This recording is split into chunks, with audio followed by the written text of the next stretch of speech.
Olá, este é o blog Civil Imobiliário. No vídeo de hoje eu tenho a satisfação de entrevistar o professor José Fernando Simão, renomado jurista e professor de Direito Civil da Universidade de São Paulo.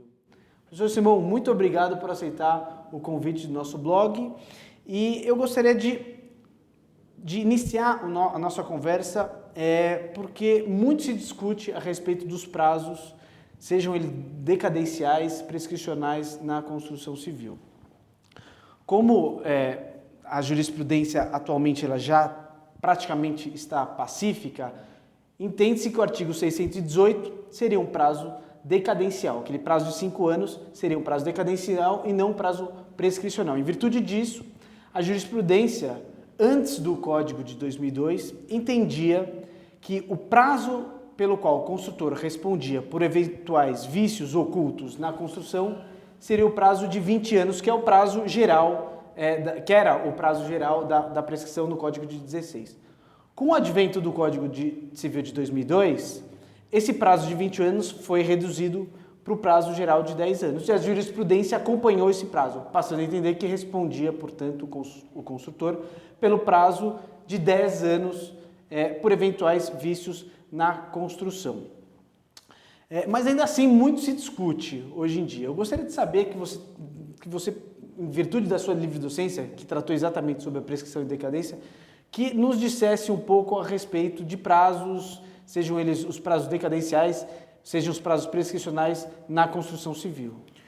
Muito obrigado pelo convite. É sempre bom poder conversar sobre direito civil, que afinal nós gostamos tanto, e ainda mais num tema que é um tema sempre atual. Esse tema não perde atualidade, porque nós sabemos que o Brasil hoje é um país que constrói muito, é um país que constrói muito e que, pelo visto, continuará construindo, é um movimento crescente e, portanto, evidentemente, onde se constrói, problemas surgem.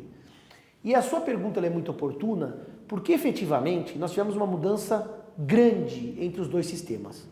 O Código Civil vigente até 2003, de 1916, no artigo 1245, ele trazia a hipótese de responsabilidade pelos vícios de solidez e segurança, sejam eles ocultos ou aparentes. E dizia que o construtor, o empreiteiro, responde pelo prazo de 5 anos. Isso é o que dizia o Código Antigo. E surgiu então uma dúvida, esse prazo de 5 anos é um prazo para quê?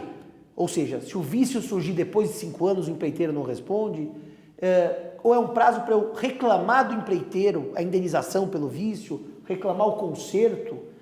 Essas coisas não ficaram claras pelo texto da lei, mas como bem lembrou Alexandre Gomide, a jurisprudência foi entendendo, foi pacificando, até sumular, a súmula 194, Exatamente. Que o prazo de 5 anos daquele artigo 1245 era um prazo de garantia, ou seja, qualquer problema de solidez e segurança surgido nestes 5 anos era de responsabilidade da construtora, ela não podia se eximir.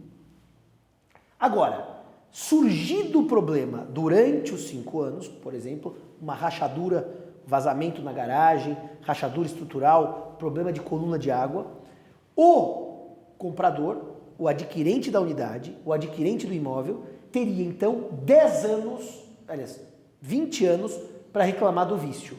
Para reclamar o que? A indenização ou a reforma ou a correção do vício. 20 anos.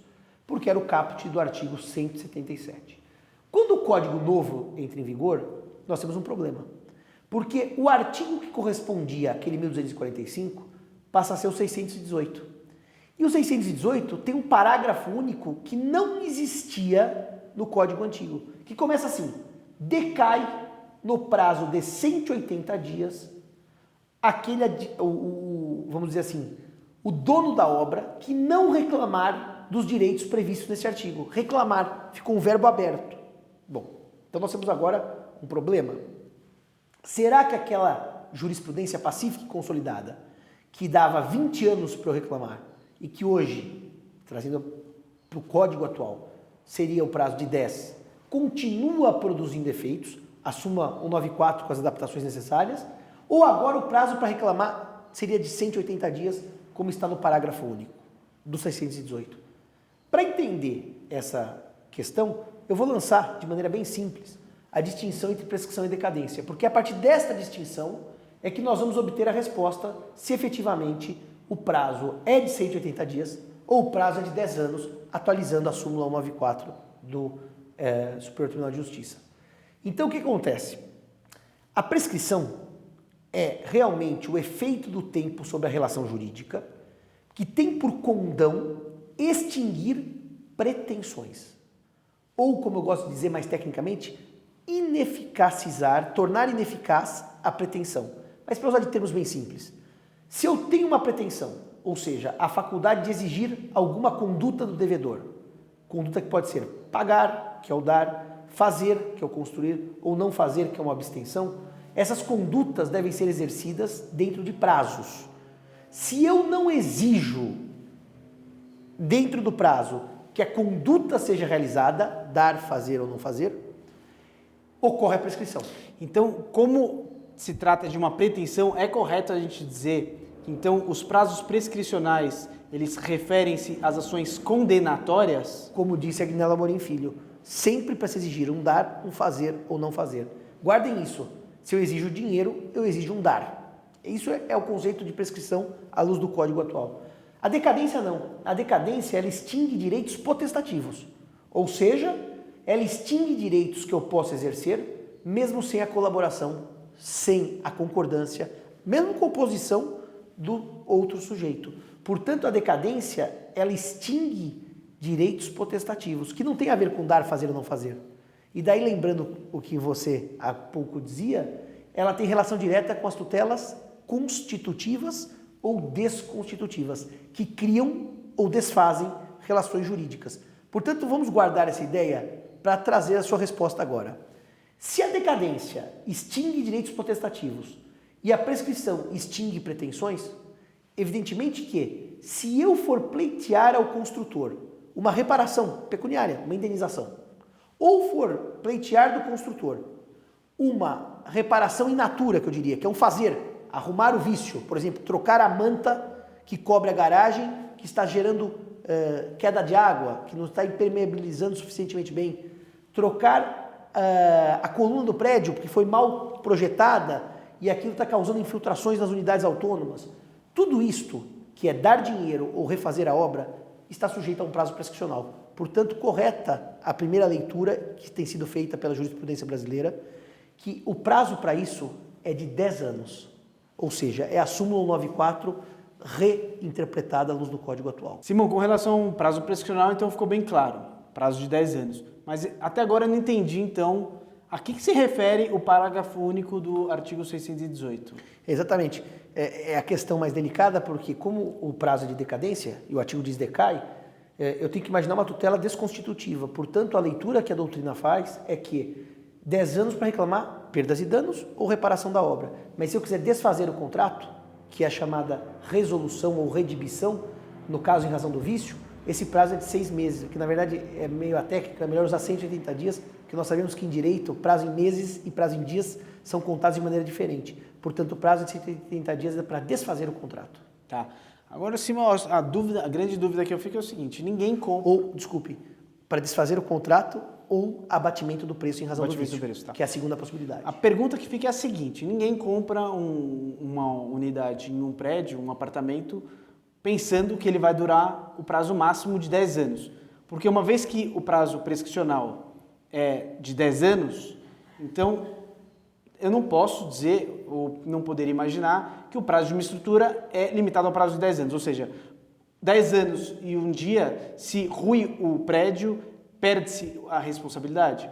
Em virtude disso, e a gente teve um julgado que foi bastante divulgado e que tem trazido muita discussão para o nosso setor, que é o RESP 984-106 de Santa Catarina. E esse RESP ele tem uma passagem que é muito interessante, que diz o seguinte: em se tratando de vício oculto não decorrente do desgaste natural gerado pela fruição ordinária do produto, mas da própria fabricação e relativo a projeto, cálculo estrutural, resistência de materiais, entre outros, o prazo para reclamar pela reparação se inicia no momento em que ficar evidenciado o defeito, não obstante tenha isso ocorrido depois de expirado o prazo contratual de garantia, devendo-se ter sempre em vista o critério da vida útil do bem. Ou seja, a gente pode, a partir disso, dizer que, não obstante esse prazo prescricional de 10 anos, eu preciso entender o prazo de responsabilidade do construtor pelo prazo de vida útil do determinado sistema? Então vamos devagar com a ideia. O 618 diz que o prazo de garantia é de 5 anos. Sim. Surgido o vício, neste período, 5 anos, eu tenho 10 para reclamar. Essa é a ideia. Ou seja, o vício surge em 5, em até 5. Prazo de garantia. Que é o prazo de garantia. E eu tenho 10 para reclamar do surgimento do vício. Agora, se eu imaginar o que o julgado diz, e ele está correto, eu vou fazendo uma analogia muito simples com um veículo, para depois voltar à construção civil. Eu, outro dia, recebi uma consulta de uma pessoa que havia adquirido um Audi muito caro e muito sofisticado, e que um ano após o uso, o câmbio, por ter uma peça eletrônica, uma peça de alta tecnologia, havia queimado, e para trocar aquele câmbio, a concessionária pedia R$3.000, porque dizia que a garantia já tinha expirado. Ou seja, praticamente o câmbio queimou um ano. Ninguém imagina que compra um Audi para durar um ano. E um câmbio sofisticado como aquele. Então vamos trazer para a construção civil. Eu não imagino que eu compro uma unidade autônoma, um apartamento ou uma casa que seja, e que depois de 5 anos eu vou ter problemas decorrentes de vícios estruturais. Eu imagino que eu possa ter o desgaste natural, como diz o julgado, o que é óbvio. Se eu compro um sapato, depois de 5 anos usando sapato, ele não é igual ao novo. Mas se eu compro um sapato que com 1 ano de uso a sola solta, porque a cola utilizada é de má qualidade, esse é um vício oculto. Então vamos separar as coisas. Eu não posso reclamar, por exemplo, depois de 5 anos, porque a pintura do prédio não é mais igual a um prédio novo. Isso é óbvio que é um desgaste natural. Ou porque a cor dos azulejos da piscina já estão esbranquiçando, porque é o natural. Agora, imaginemos um vício de construção. Vamos lembrar o caso, que não é tão recente, mas está na memória de todos, do Palace 2. O Palace 2 não tinha um problema de 5 ou de 50 anos, ele foi construído com areia da praia. Ou seja, neste caso, eu tenho que pensar em vida útil de um prédio. O prédio não foi feito para durar 5, 10 ou 15. A partir do momento que se detecta o vício, é o que diz o julgado, e eu estou de acordo, nós vamos ter o início do prazo para se reclamar de 10 anos. Ainda você vai me perguntar que o vício apareça daqui a 50 anos. Se for um vício oculto, que ficou lá, em germe, em embrião, e só apareceu 50 anos depois, sim.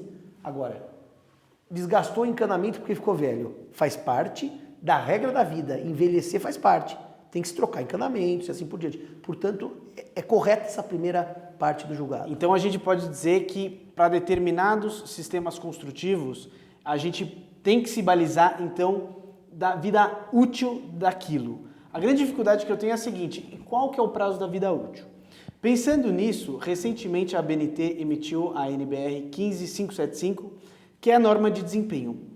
A norma de desempenho traz desempenho acústico, desempenho de estanqueidade, desempenho de inúmeros sistemas construtivos. E um dos pontos da norma de desempenho é tratar sobre a vida útil de determinados sistemas. Há um exemplo: estrutura, 50 anos. Sistemas hidrossanitários, se não me engano, 20 anos. Vedação, impermeabilização, 20 anos. Você acha que, para a construção, em virtude desse julgado, que traz olhos maiores para a vida útil, a gente pode se valer desses prazos da NBR para trazer a responsabilidade dos construtores? Como nós sabemos, essas normas técnicas não vinculam, ou seja, elas não obrigam o legislador a segui-las. Mas, evidentemente, num caso como esse, em que se discute vida útil, em que há um estudo de uma entidade séria, absolutamente técnica, sobre vida útil, eu não tenho dúvida que será uma boa baliza para os julgadores. Portanto, imaginemos o seguinte: se um sistema hidráulico, como você falou, em 20 anos, ou de construção, de estrutura, 50 anos, apresentar problemas antes disso, podemos até imaginar que, por presunção, havia um vício qualquer que não deveria ter desaparecido. Com certeza. Agora, por outro lado também, isso me lembra uma outra coisa. Evidentemente que há situações em que o próprio adquirente, o comprador, vamos imaginar um condomínio, não dá a manutenção aos sistemas que deveria. Daí nós temos outro problema, que é a redução de vida útil pela não adoção das técnicas normais de manutenção. Isso também pode indicar que o sistema poderia ter uma vida útil de 20 ou 50 anos, mas não tem por conta de culpa de negligência daquele que utiliza. Então vamos pensar um exemplo simples, bomba da piscina.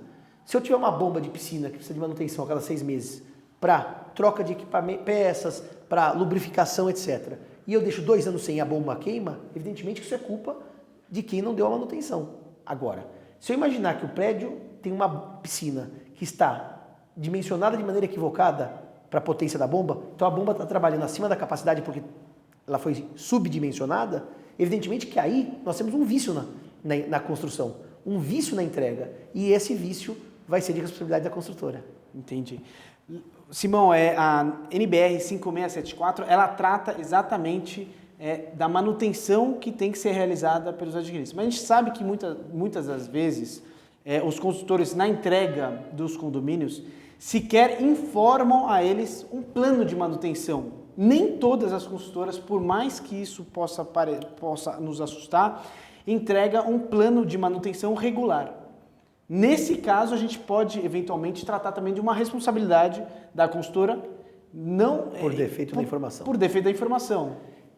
O dever de informar, ele, vamos dizer assim, está cristalizado no direito brasileiro, muito sólido, desde o Código de Defesa do Consumidor, que já vai aí, em 1990, né, mais de 20 anos.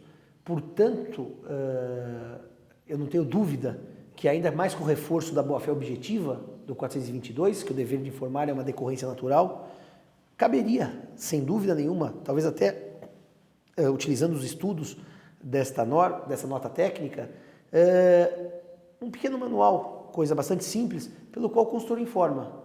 Manutenção disso exige tanta periodicidade, daquilo, tanta...